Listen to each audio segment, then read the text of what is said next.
Bueno, listo. Buenas noches a todos. Espero que estén muy bien en este lunes.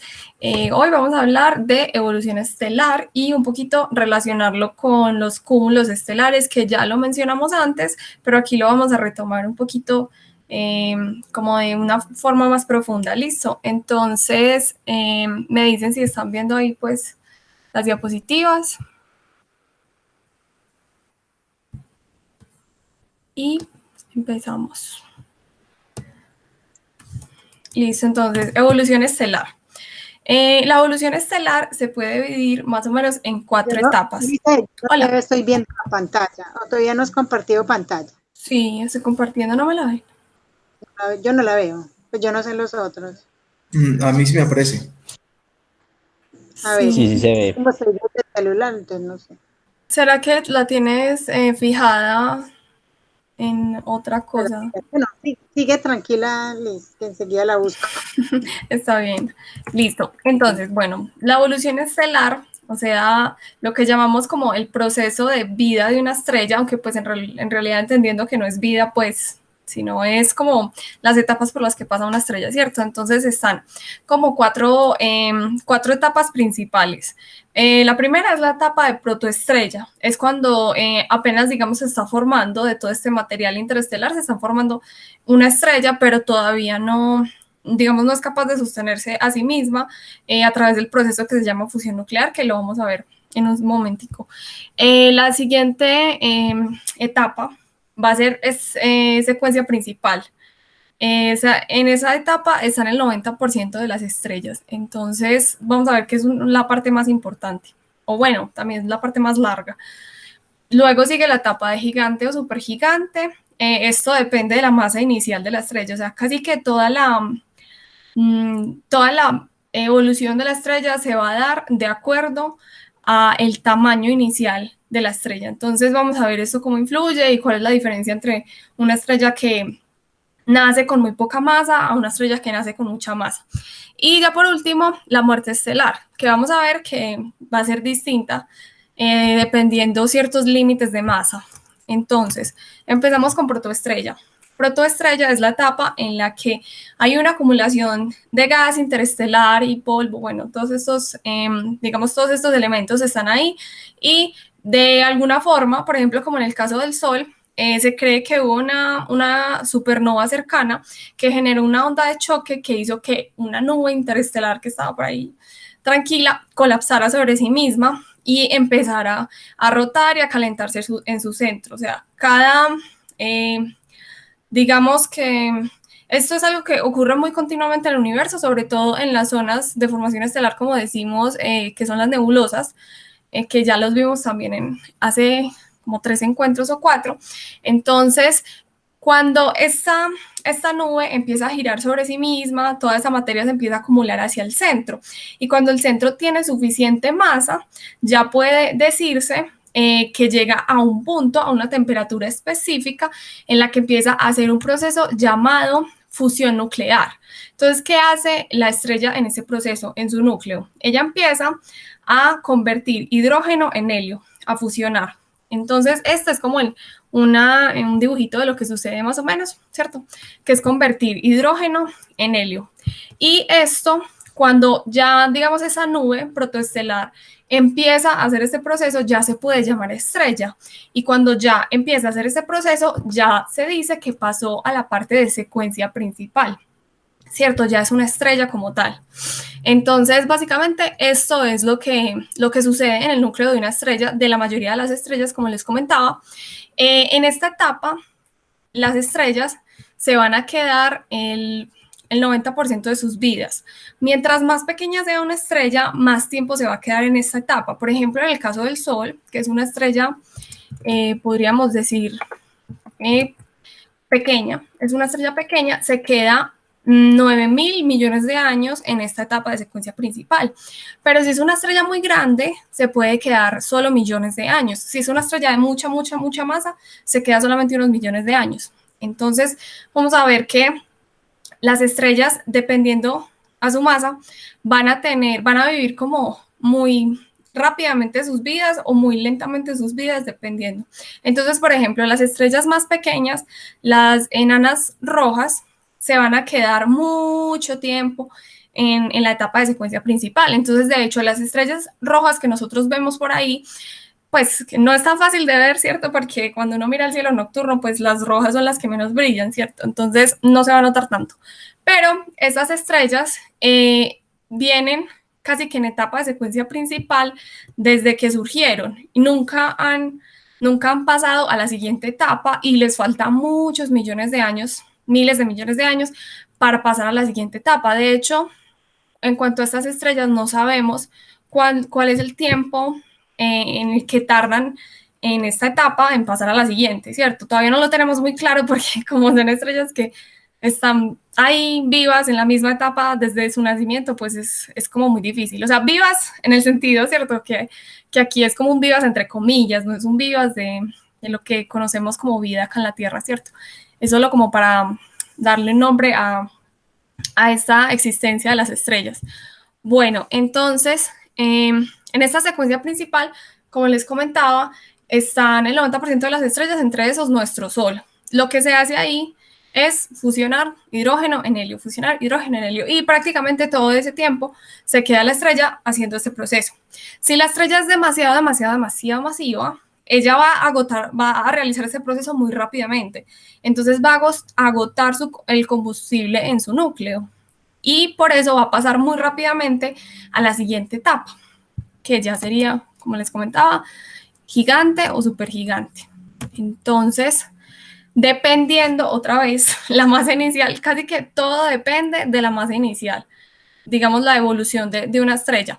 Pero también hay otra cosa que hay que tener en cuenta y es si las estrellas son de primera, de segunda o tercera generación, es decir, si son estrellas que tienen mucha metalicidad, son estrellas que son de segunda o tercera generación, es decir, que se formaron con lo que quedó, o sea, con los restos de otra estrella que murió antes.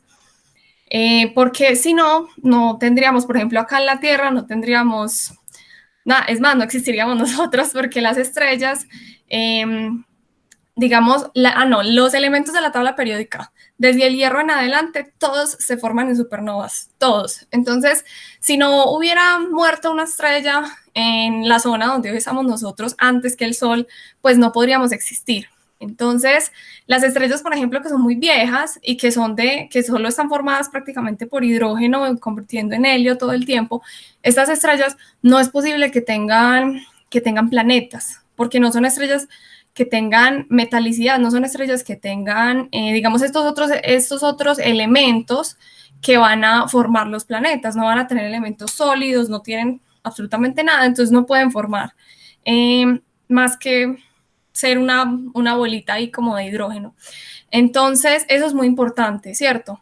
Para nosotros indagar en nuestra propia existencia tenemos que pensar mucho en esto, en que, wow, primero tuvo que morir una o dos estrellas o bueno, unas cuantas, para que nosotros pudiéramos existir. Y eso es algo bastante interesante. Bueno, entonces ya aquí, volviendo como al tema, las estrellas pasan a ser gigantes o supergigantes dependiendo su masa inicial. Por ejemplo, en el caso del Sol, va a pasar a ser una estrella gigante roja.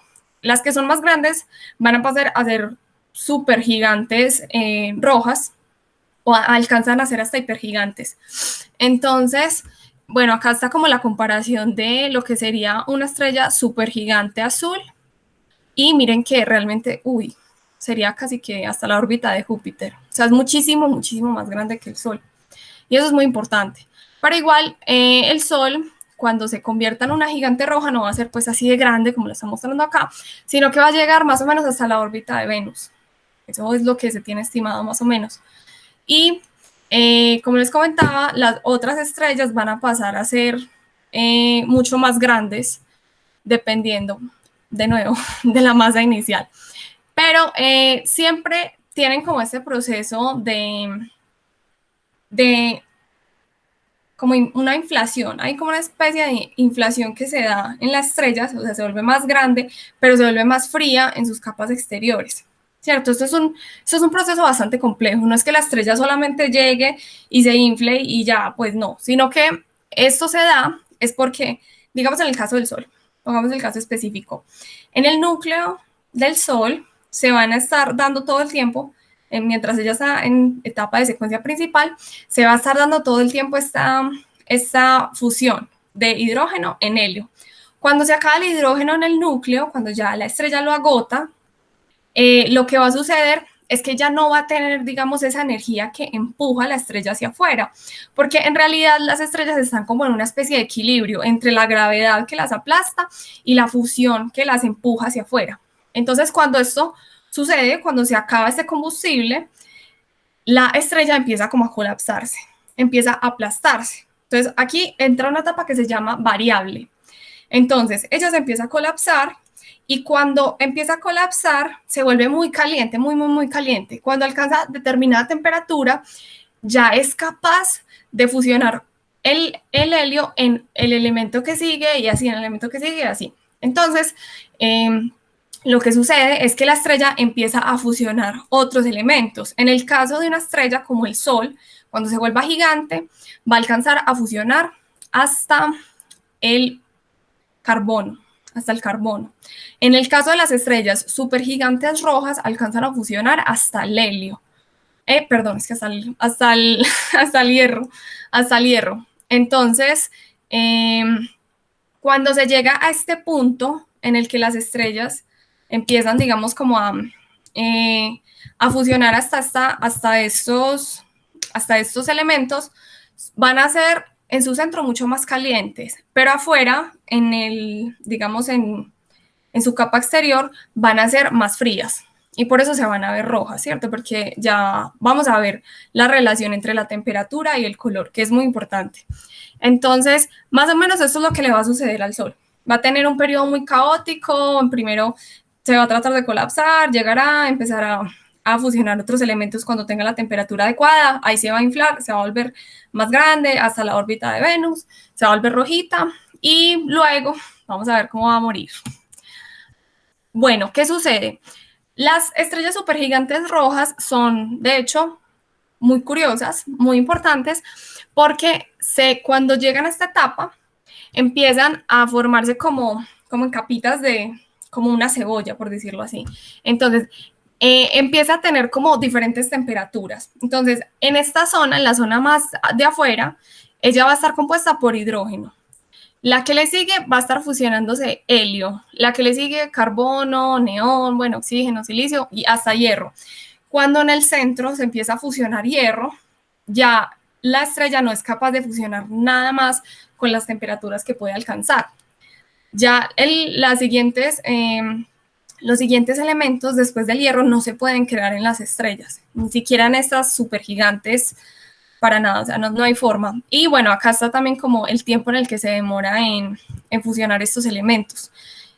Debería haber puesto la de temperatura, se las quedo debiendo, porque cada elemento necesita una temperatura casi que muy específica y por eso se crean unos elementos como muy específicos. Ya cuando llega el hierro, ya, eso es lo máximo que puede llegar la estrella.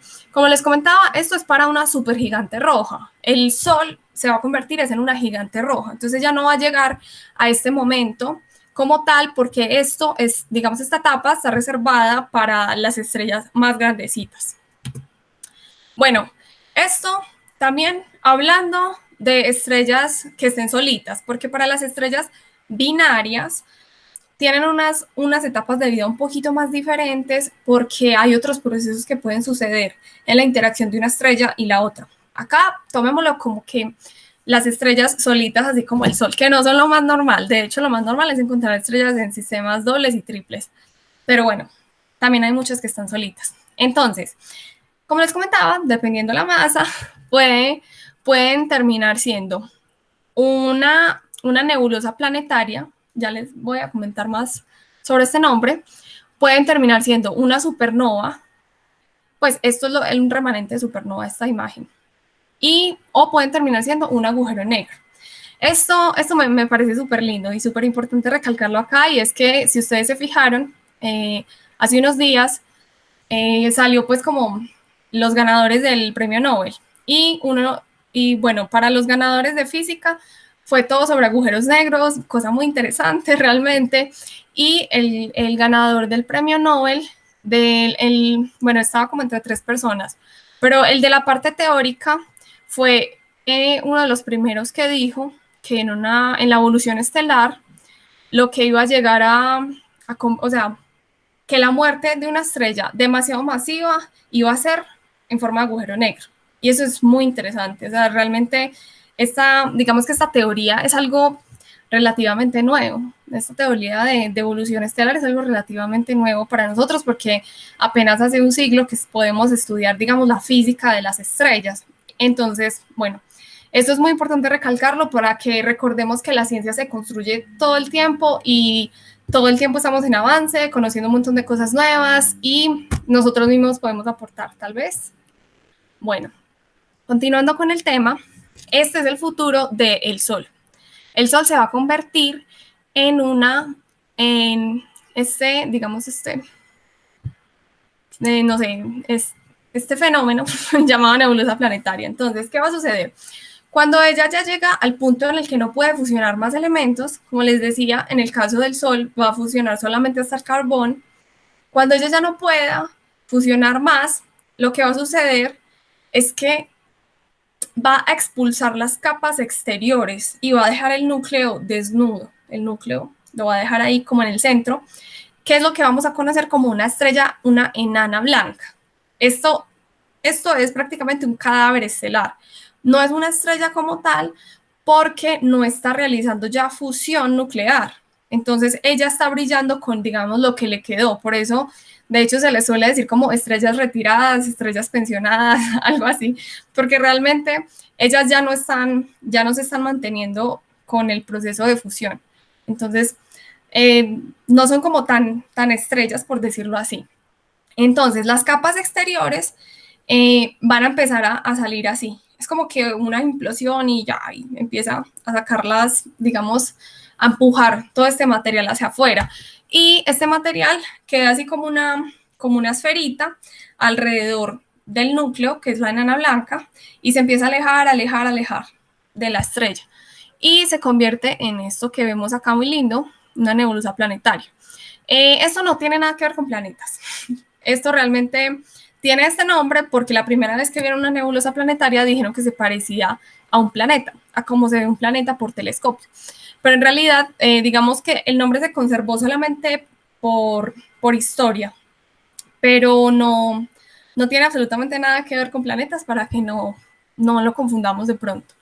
Pero es lindo ver esto porque es pensar en el futuro de nuestro Sol. Pero podemos estar tranquilos porque realmente el Sol está en la mitad de su vida. El Sol tiene 4.500 millones de años y le faltan otros 4.500 millones de años para salir de la secuencia principal. Entonces, todavía tiene toda una vida por delante y nosotros también. Pues, si no nos matamos a nosotros mismos. Bueno, la siguiente posibilidad de muerte es como supernova. Como les comentaba, este es el final para una estrella de baja masa. Esto es para estrellas un poquito más grandes. Entonces ya dependiendo del tamaño, dependiendo de los elementos, hay varios tipos de supernova. Pero esto va a ser simplemente como una explosión. Cuando la estrella ya no puede, ya llega a fusionar hierro, este es para este caso, justamente, las que pasan por supergigante y luego siguen a supernova. Entonces, estas estrellas van a tener una explosión demasiado fuerte y demasiado brillante. De hecho, cuando explota una supernova, el brillo de solo este evento compite con el brillo de toda la galaxia entera a la que pertenece. Entonces, este fenómeno es algo supremamente interesante en astronomía porque nos permite calcular distancias a otras galaxias. De hecho, hay gente que se dedica especialmente, y hay telescopios que se dedican especialmente a todas las noches estar revisando si hay una supernova en alguna galaxia. Obviamente que esto es ya para telescopios demasiado tesos que ven zonas del cielo demasiado pequeñitas. Entonces, en solo ese espaciecito del cielo mínimo están viendo un montón de galaxias y esperando que en alguna de esas galaxias haya una supernova para poder registrarlo, para poder calcular la distancia hacia allá. ¿Por qué las supernovas nos sirven para calcular distancias? Esto es algo muy interesante. Y es que hay una supernova, se llama supernova tipo 1A, en la cual nosotros sabemos específicamente cómo debe brillar. Es decir, qué tanto debe brillar, por cuánto tiempo, porque esto tiene como un periodo determinado, ¿cierto? O sea, la estrella va a brillar horrible cuando explote, llega a un punto máximo y de ahí ya empieza a bajar. Esto puede durar unas semanas, días, más o menos. Entonces, como ya tenemos muy estudiado esto, ya sabemos cómo debe brillar, ya podemos comparar el brillo con la distancia, ¿cierto? Entonces, es como que tú sabes cuánto brilla esta lámpara. Supongamos que, yo qué sé, esto es una lámpara. Entonces, si yo ya sé cuánto brilla esta lámpara y yo la alejo y yo soy capaz de medir cuánto disminuyó su brillo, entonces yo soy capaz de determinar su distancia. Eso es lo que nosotros solemos hacer y es algo llamado candela estándar. Este tipo de, digamos, de técnica para medir distancias se llama candela estándar. Vamos a ver que con los cúmulos estelares hay otra forma de medir distancias. En un momentico lo vemos. Entonces, bueno, esta es la otra forma de morir. En este caso, lo que quedó en el centro ya no es una enana blanca, sino una estrella de neutrones. Es una estrella mucho más densa que la enana blanca y también es como un cadáver estelar. Si es una estrella que tiene determinadas características, va a ser un pulsar, y es decir, que va a tener como unos chorros de energía que saca por los polos. Y son estrellas que giran muy rápido. Entonces, es muy bonito esto de los pulsares, porque los pulsares, cada pulsar tiene un periodo específico de rotación. Entonces, cuando nosotros los vemos desde acá, desde la Tierra, es como si fuera un faro. Como que en un momento ilumina, en otro momento oscuro, ilumina, oscuro, así. Así como que tiene una frecuencia determinada. Como este pulsar, pues como cada pulsar tiene una frecuencia muy específica, es muy importante también, digamos, la ubicación de estos pulsares para entender ubicaciones de otros objetos. Entonces, como estos pulsares son como que cada uno tiene su huellita. Y es muy lindo también recalcar acá que en las sondas Voyager se mandaron unos discos en los cuales habían varios mensajes, por si algún día alguna civilización extraterrestre los encuentra, pueda descifrar como varias cosas. Entonces, una de las cosas que a mí siempre me ha encantado y me ha llamado mucho la atención es que allí, en estos discos, se puso la dirección del planeta Tierra, bueno, más bien la dirección del sistema solar con respecto a los 14 púlsares más cercanos. Como estos púlsares, les comentaba, tienen un periodo muy determinado, solo existen esos púlsares. Entonces, si alguien encuentra eso alguna vez dentro de miles de millones de años y se quieren preguntar de dónde lo mandaron, con esa dirección que se hizo, es como así, como un mapita como 3D, por decirlo así, de todos estos púlsares. Ahí va a ser capaz de determinar desde dónde salió esa nave. Entonces, es un detalle muy hermoso y muy importante. Esta supernova también me encanta resaltar que esta supernova la alcanzaron a ver los chinos hace como 1000 años. Entonces hay un registro de esa zona del cielo donde hubo un brillo espectacular que se veía pues impresionante y lo registraron y hoy nosotros, 1000 años después, con telescopios espaciales, especialmente el Hubble, logramos ver lo que quedó allí. Y lo que quedó es esta supernova que se llama remanente de supernova, pues o sea, esta específica no, esta específica se llama la nebulosa del cangrejo, pues, pero el tipo es nebulosa remanente de supernova. Y en su centro quedó justamente un pulsar girando. Entonces, la energía que bota, digamos, por esos chorros, es lo que hace que este gas alrededor se ionice y brille. Entonces, este gas está brillando literalmente, como lo vemos ahí. Es muy bacano, esto es supremamente interesante y para reflexionar sobre eso, sobre que la ciencia se va construyendo de a poquito y llevamos miles de años estudiando esto. Entonces es muy bonito ver que ahora podemos ver el resultado de cosas que se observaron hace mucho tiempo. Bueno, y ahora el destino, la muerte más impactante para una estrella, y es agujero negro. Las estrellas que en su etapa final tienen más de 8 masas solares, sí, se van a convertir en, en agujeros negros, todas, ¿cierto? Todas van a derivar en esto. Resulta que hay como unos límites de masa en cada etapa, ¿cierto? Entonces, nosotros normalmente nos fijamos en la masa inicial de la estrella, pero también es importante ver la masa final de la estrella, porque todas las estrellas van perdiendo masa toda su vida. Y no solo esto, sino que digamos en el momento de su muerte lo que más importa es el núcleo, es lo que va a quedar como remanente. Para el caso de las estrellas en las cuales su núcleo es demasiado grande, la gravedad va a vencer y va a colapsar sobre sí misma y se va a convertir en un agujero negro. Y bueno, realmente eso es como la foto del agujero negro que tomaron hace 2 años, si no estoy mal.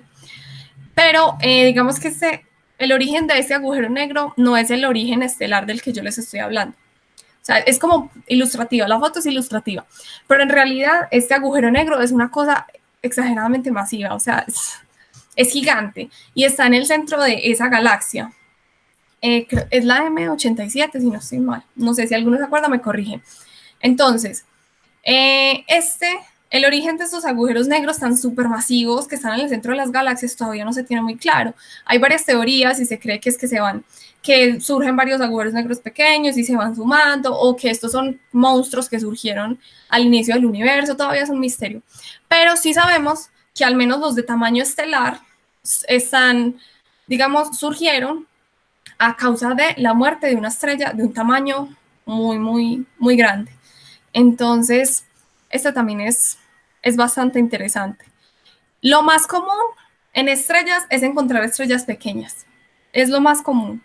Las estrellas tan gigantes no son lo más común ahorita, pero se cree que antes fueron mucho más comunes porque de ahí es que sale todo el material del que ahora vemos que están compuestas muchas estrellas. Es decir, el Sol no podría tener, como les comentaba, no podría tener como ese nivel de metalicidad si no hubiera sido conformado por elementos de la muerte de otra estrella, ¿cierto? Entonces estas estrellas que, digamos, como los antepasados de nuestro Sol, debieron ser estrellas demasiado masivas, que explotaron y pues muy rápidamente, porque como les comentaba, estas son estrellas que tienen vidas muy, muy cortas porque son demasiado masivas.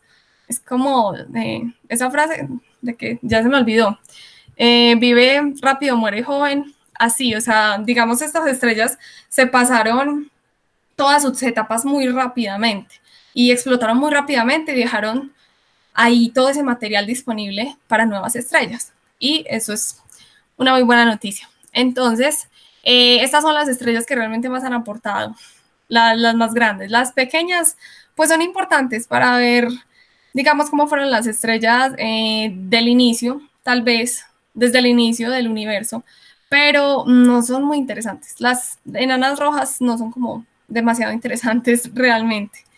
Entonces, bueno, también la parte de protoestrella, ¿cierto? También el tiempo que se va a estar formando ahí esa estrella depende de la masa. O sea, si es una nube supremamente masiva, se forma muy rápido la estrella y también todo, muere muy rápido y todo.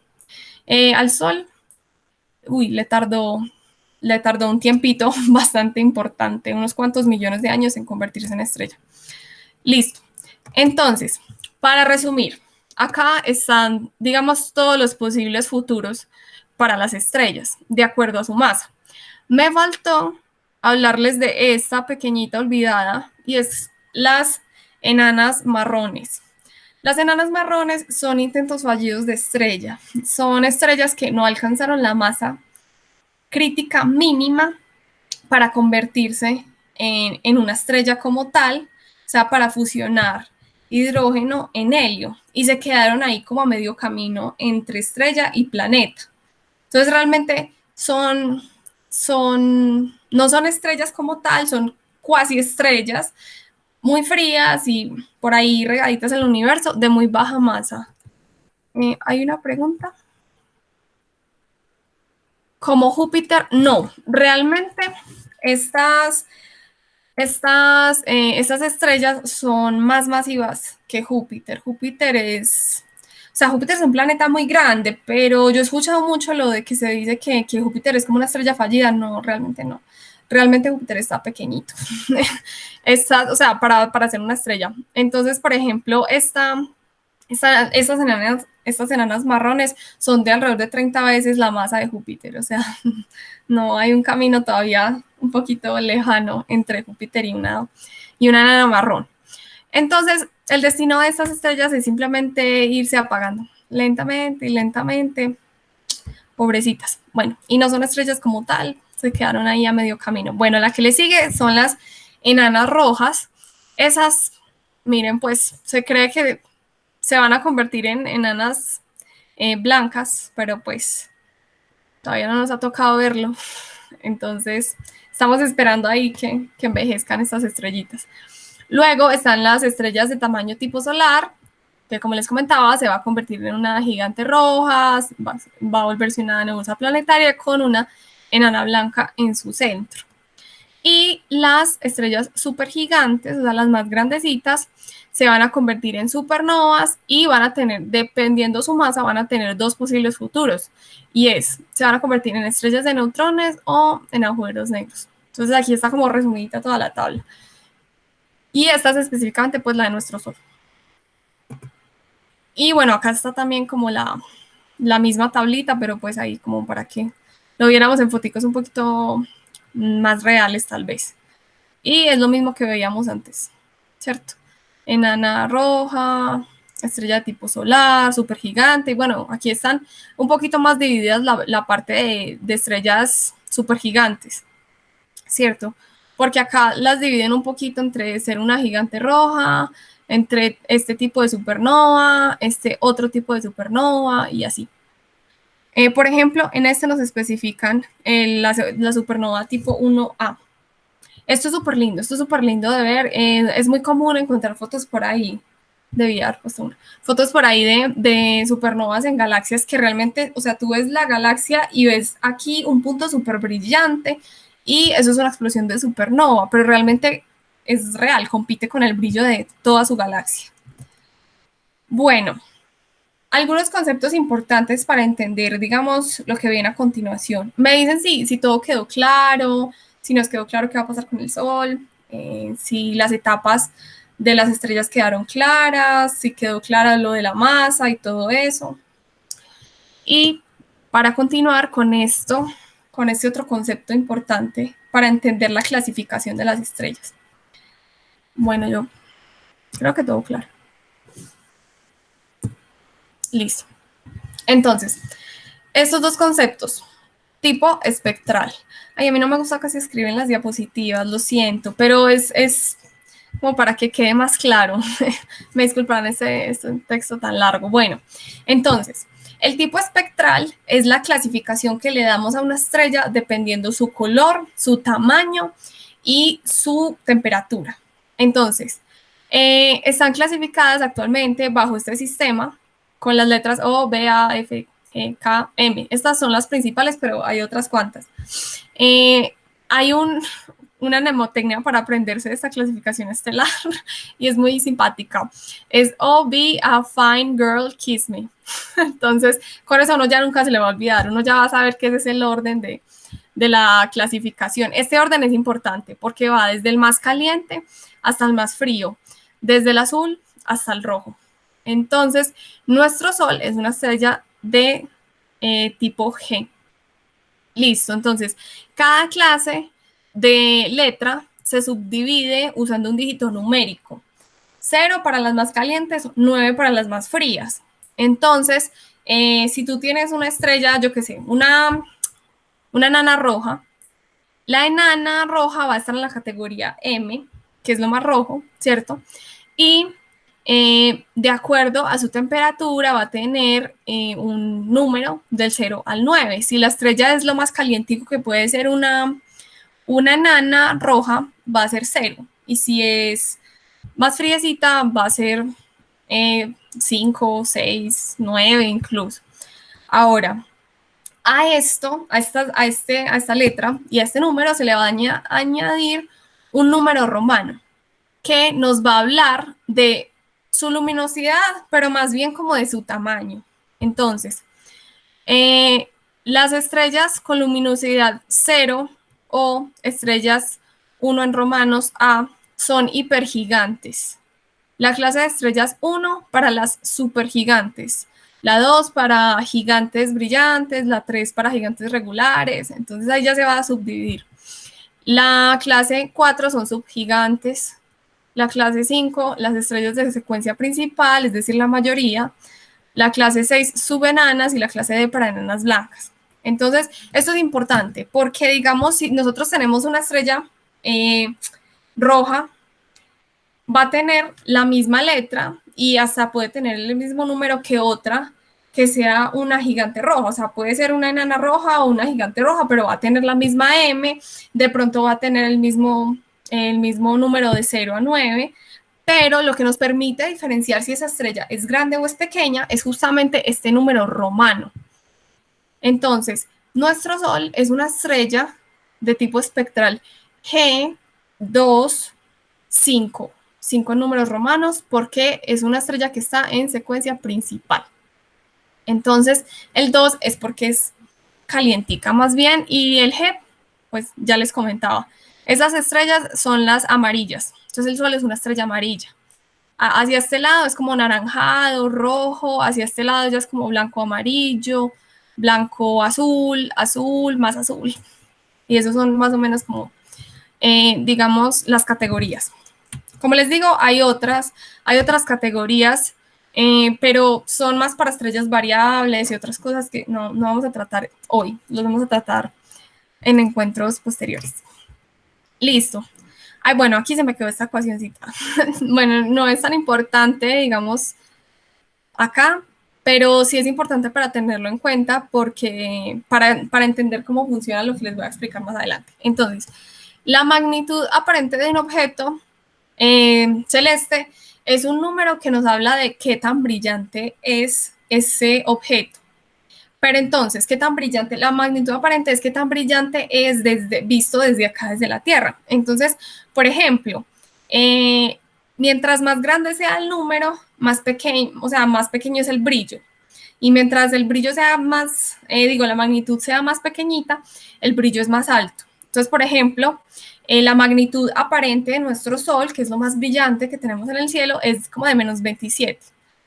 Y así se va, mientras desde ahí ya los números lo que hacen es crecer, crecer, crecer. Entonces, más o menos el ojo humano ve hasta una magnitud de 4, 5, o sea, ya algo más oscurito. Y, por ejemplo, hay una estrella que tiene una magnitud de menos 1, es la estrella menos 1 punto algo, creo. Es la estrella que vemos más brillante en el cielo nocturno. ¿Quién se acuerda de pronto qué estrella es? Es muy conocida. Siempre hablamos de ella. A ver, Alexia, yo sé que tú sabes. Sirio, no. Sí, Sirio. Esa es la estrella más brillante del cielo nocturno. Entonces, ella va a tener una magnitud de menos 1. Mientras que una estrella un poco menos brillante, como Vega, es magnitud casi 0. Y así, sucesivamente. Por ejemplo, Venus, cuando está más brillante, es magnitud como menos 1.4, algo así. La Luna, no me acuerdo. Les quedo viendo el dato de cuál es la magnitud de la Luna. Entonces, eso es lo que sucede como con la magnitud. ¿Por qué esta escala tan rara y no sé qué? Realmente esta escala está desde la antigüedad, porque un astrónomo en la antigüedad quiso poner las estrellas como si fueran un podio, como que el número 1 es el más brillante, el número 2 es no es tan brillante, el número 3 es menos brillante y así, o sea, los quiso poner como se hace en deporte, ¿cierto? El número 1 es el más tal. Es inversamente proporcional, o sea, entre más grande el número, menos brillante es la estrella. Sí, exacto. Él lo puso de esa forma y es un poquito maluquito en astronomía trabajar con eso al revés, porque a veces uno, pues como que se confunde un poquito, en las ecuaciones toca poner un menos, bueno, ese tipo de cosas. Lo que sucede es que se conservó, digamos, esta escala de clasificación por razones simplemente históricas. O sea, por conservar, digamos, como este conocimiento, por respetar esto. Como hay muchas otras cosas que se han conservado desde la antigüedad de esa forma, por ese respeto, ¿cierto? Entonces, por tradición, simplemente lo conservamos de esa forma y es maluco, pero así trabajamos y no hay problema. Pero bueno, entonces la magnitud aparente nos habla de qué tan brillante vemos las cosas desde acá. Pero un valor mucho más importante va a ser la magnitud absoluta de un objeto. Y la magnitud absoluta es la magnitud que tendría un objeto si estuviera a una distancia de 10 parsecs. Entonces, es como que pusiéramos todos los objetos exactamente a la misma distancia y ahí volviéramos a medir su magnitud. Resulta que aquí sí nos va a hablar ya, o sea, este dato, este número, ya sí nos va a hablar más sobre el brillo intrínseco del objeto, ya nos va a hablar más de la luminosidad real del objeto. Entonces, si pusiéramos las estrellas del cielo de esa forma, tendríamos el Sol con una magnitud muy grande porque sería muy oscurita, o sea, sería una estrella pequeñita, no muy brillante. Pero, por ejemplo, una estrella como Betelgeuse, que es una estrella bastante grande, tendría una magnitud más pequeñita, ¿cierto? Porque es una estrella bastante brillante. Betelgeuse es la estrella rojita que podemos ver en la constelación de Orión. Recuerden que hace poquito hubo un como mero dilema con esa estrella porque se estaba oscureciendo y nadie sabía por qué era. Salieron varias explicaciones de por qué, pero bueno, ahí todavía está esa duda con respecto a Betelgeuse. Y esa, como les comento, sería entonces de magnitud muy chiquitica porque es más brillante que el Sol. Y así, podríamos empezar a comparar y a darnos ya cuenta más de cosas intrínsecas de las estrellas. Entonces, bueno, ahí están esas relaciones que se manejan para entender la diferencia entre magnitud aparente y absoluta y la relación con la distancia. ¿Cierto? Si nosotros conocemos la magnitud aparente y la magnitud absoluta de una estrella, ya podemos saber la distancia a la cual está por medio de esta ecuación tan simplecita. O sea, meter esto en la calculadora y ya. Pero pues esto no es un trabajo como tan fácil como uno puede creer. Entonces, ya vamos a ver que hay unas estructuras que permiten hacer esto de una forma mucho más fácil. Entonces, ahora, para ver como muchísimo mejor digamos, el tipo espectral, tenemos esto que se llama el diagrama Hertzsprung-Russell. Este diagrama, también se llama diagrama HR, es súper importante, porque, bueno, primero, clasifica las estrellas de acuerdo a, bueno, a estos nombrecitos que les dimos, a su color, a su temperatura y a su tamaño. Bueno, a su tamaño y a su magnitud absoluta. Entonces, como vemos, hacia acá están las estrellas más frías, más rojas, hacia acá están las estrellas más calientes y más azules. Esto puede ser un poquito antiintuitivo porque nosotros en nuestro día a día relacionamos como el azul con el frío y el rojo con el calor, bueno, pero en realidad es al revés. Al menos para las estrellas, esta es la realidad. Esos son los 4 colores que existen para las estrellas. Bueno, pueden haber como 5 si uno toma como el naranjado, o sea, rojo, naranjado, amarillo, blanquito, blanco azulado y azul. Esos son los colores que hay. No hay estrellas verdes, moradas, nada por el estilo. Entonces, a veces que uno ve que un punto que está brillando de un montón de colores, en realidad es la atmósfera que está, digamos, influyendo en esa fluctuación rarita que uno le ve a veces a las estrellas. Denme un segundito, yo conecto el computador que se me va a descargar.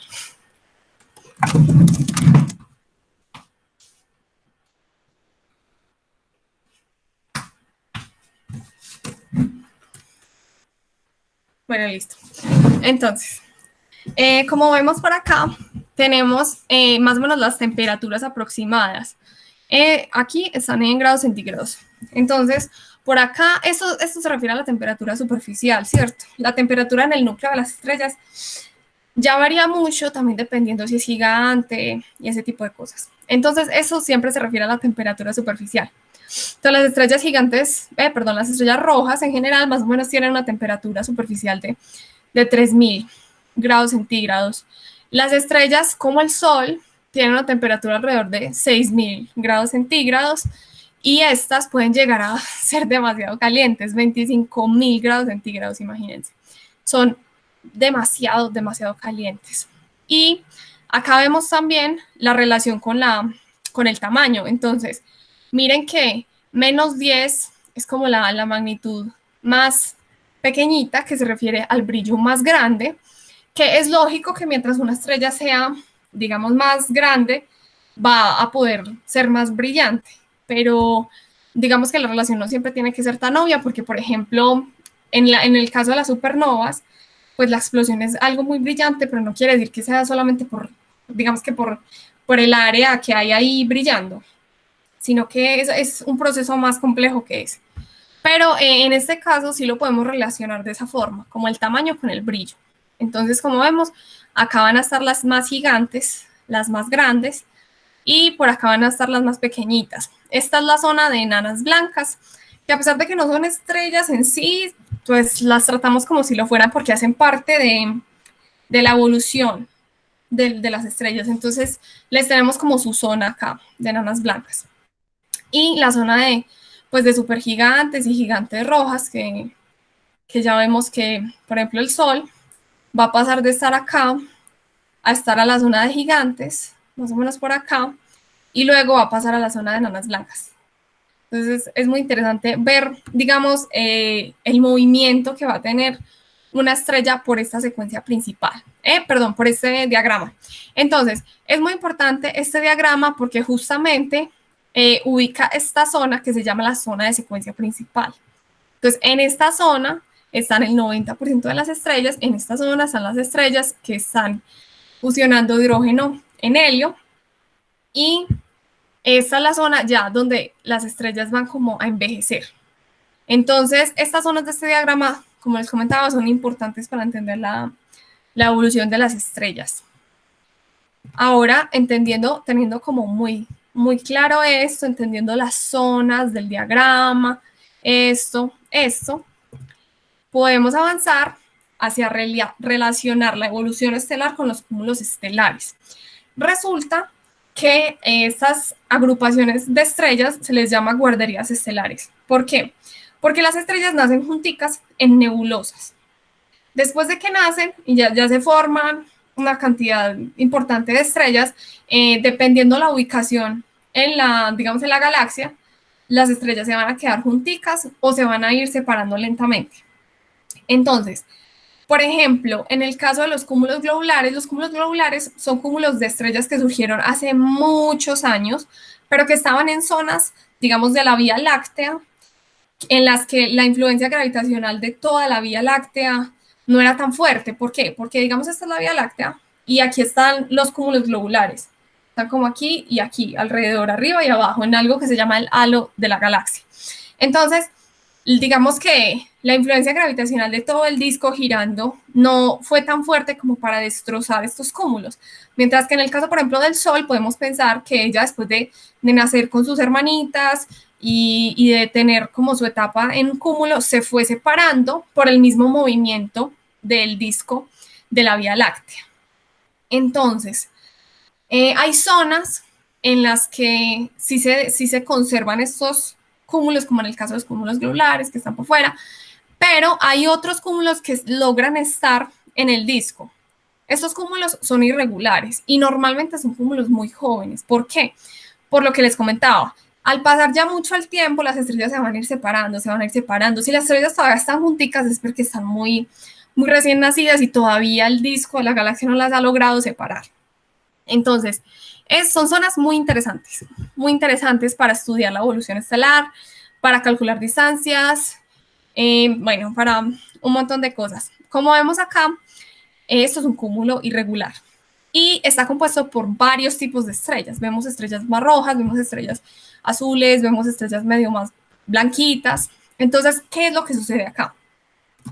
En los cúmulos estelares, las estrellas no se van a formar, digamos, todas con la misma masa, no. Van a haber distribuciones diferentes de masa. Entonces se pueden formar estrellas supergigantes y se pueden formar estrellas enanas o estrellas más pequeñitas al menos. Entonces vamos a encontrar mucha variedad. Esto, por ejemplo, no sé si alguien reconoce este cúmulo. Es el cúmulo de las Pléyades. En ese momento se está viendo. Sí, yo creo que sí. Entonces, el cúmulo de las Pléyades, De por las ejemplo, Pléyades. ¿cómo? Sí, de las Pléyades, sí. Sí, las Pléyades. Entonces, este cúmulo, por ejemplo, es muy joven y está conformado por estrellas gigantes azules. Como ven acá, todas están azulitas, entonces podemos decir que son muy jóvenes y son gigantes. Y todavía, por ejemplo, están envueltas como en su gas inicial. Si se ve acá alrededor, se ve como un poquitico todavía de gas. Es porque realmente están muy bebés. Por ejemplo, este cúmulo globular ya uno ve que es un cúmulo viejo.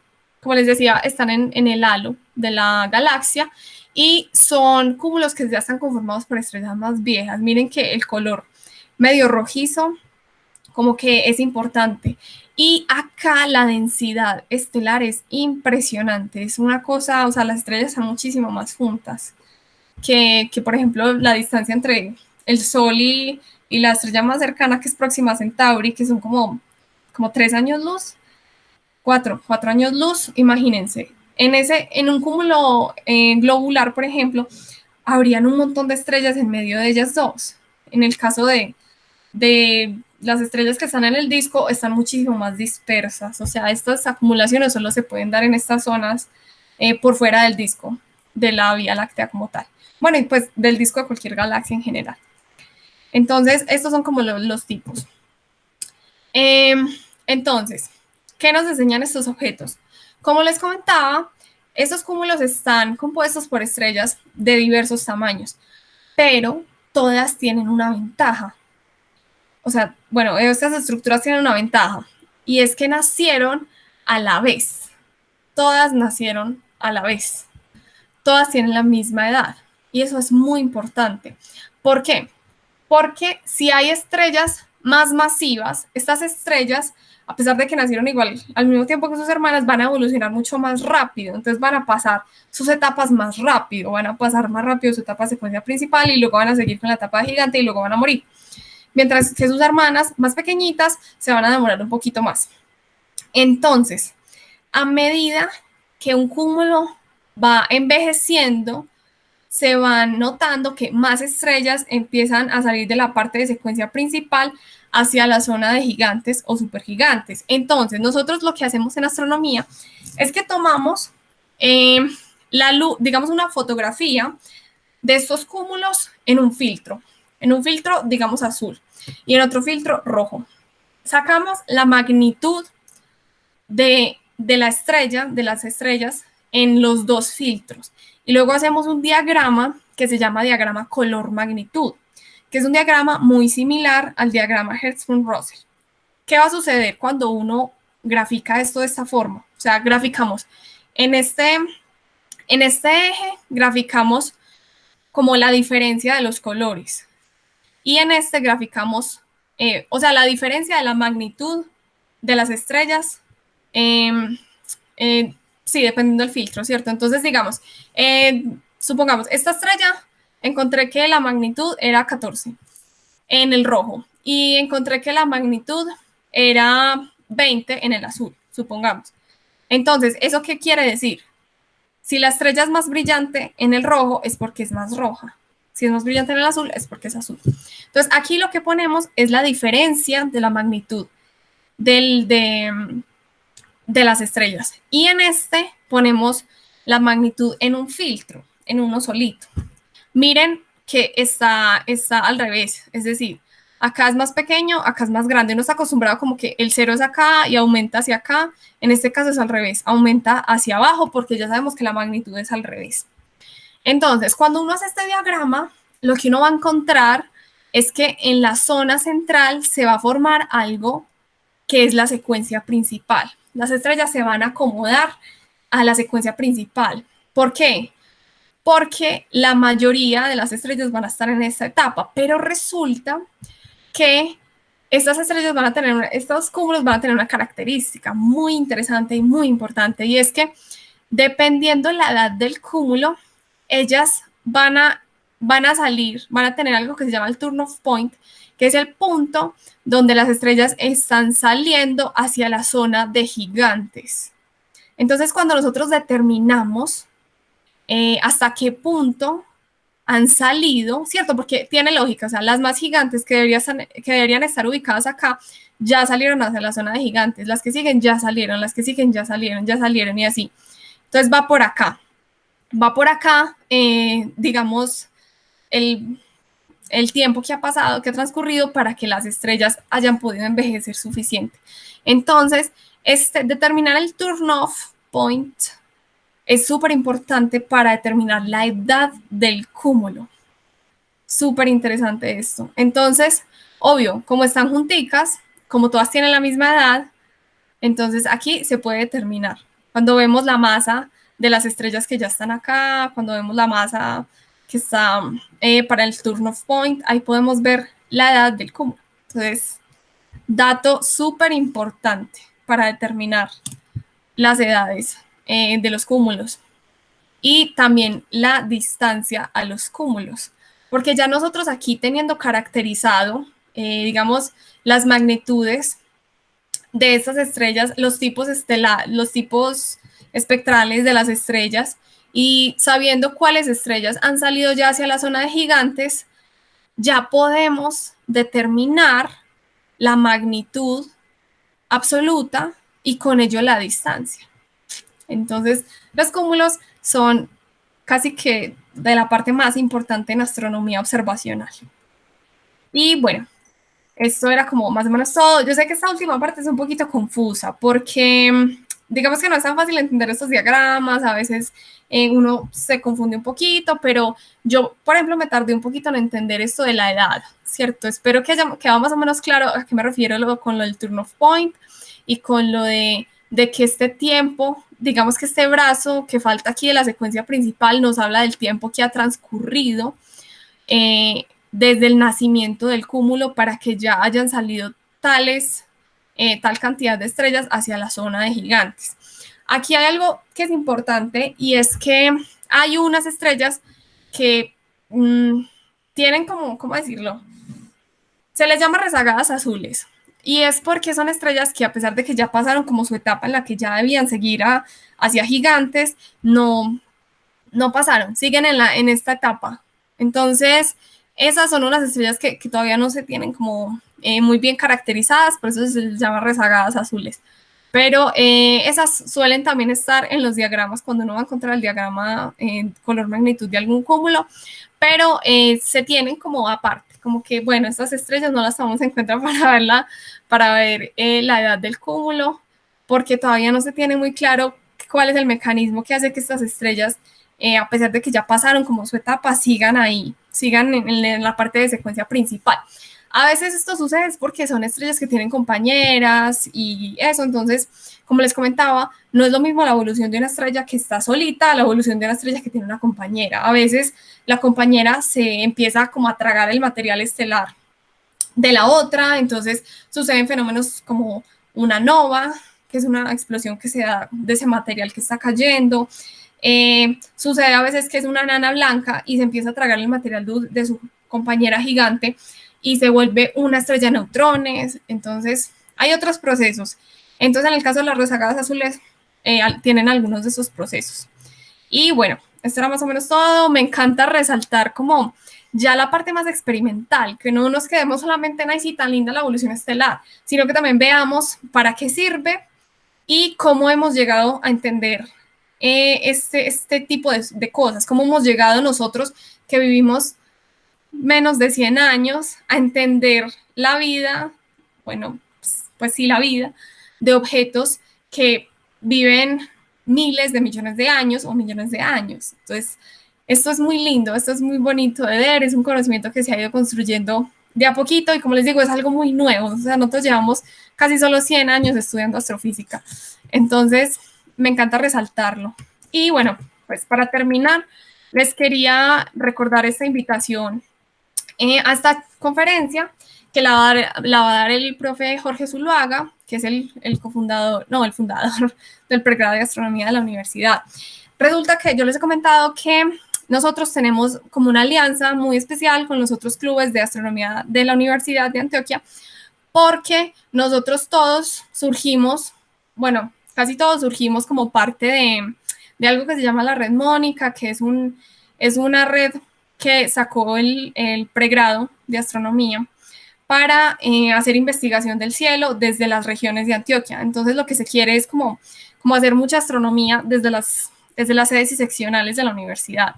Entonces por eso se crearon clubes en las diferentes sedes y seccionales de la universidad. Entonces estamos nosotros en Oriente, está Antares en la sede norte de la universidad, tenemos otro en Caucasia, Puerto Berrío, Sonsón. Entonces resulta que este club Antares lleva 10 años existiendo, pero desde que se formó la Red Mónica, hace más o menos 4 años, 3 años, se unieron a la Red Mónica, pero este año están cumpliendo sus 10 años de existencia y lo van a celebrar, así como nosotros celebramos nuestros 3 años, ellos están celebrando sus 10 años, el 26 de octubre lo van a celebrar con esta charla y va a ser muy, muy bacana porque, bueno, pues la da el profe Jorge, que es divulgador genial, y además de eso, va a ser una actividad conjunta de clubes. La idea es que nos reunamos todos los clubes, discutamos, nos ayudemos un poquitico entre todos. Entonces, pues, súper invitados a asistir a esta charla tan interesante. Yo les estaré compartiendo, obviamente, más detalles sobre esto, pero para que más o menos vayan reservando la fecha, que va a estar súper interesante.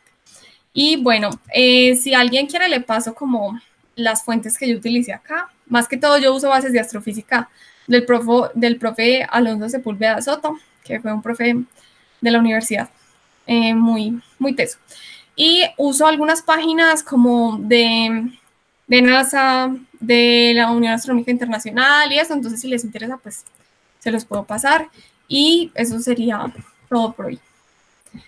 No sé, dudas, preguntas, algo más que quieran saber, si quieren saber más sobre la charla del 26, sobre los otros clubes, ¿no?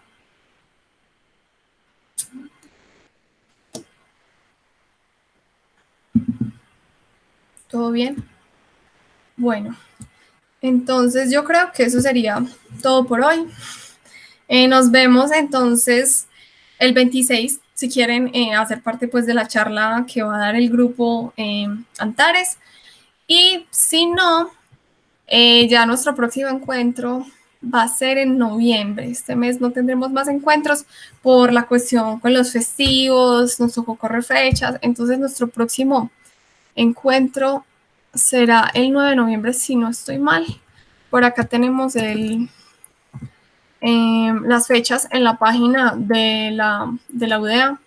Sí, el próximo sería el 9 de noviembre. Entonces, si no participan de la charla del 26, pues ya nos veríamos el 9 de noviembre. Para diciembre, nuestro último encuentro va a ser el 14 de diciembre. Entonces queremos hacer algo especial, algo sobre el eclipse, que va a haber ese mismo día justamente. Entonces también les estaré dando detalles. Ya solo nos quedan 3 encuentros este año para que los aprovechemos al full. Queda en 2 de noviembre y, o sea, el 9 de noviembre, el 23 de noviembre y el 14 de diciembre, que va a ser algo especial y terminamos por este año. Entonces, bueno, espero que les haya gustado. Nos vemos en noviembre o en la charla de Antares y ya, ese sería todo.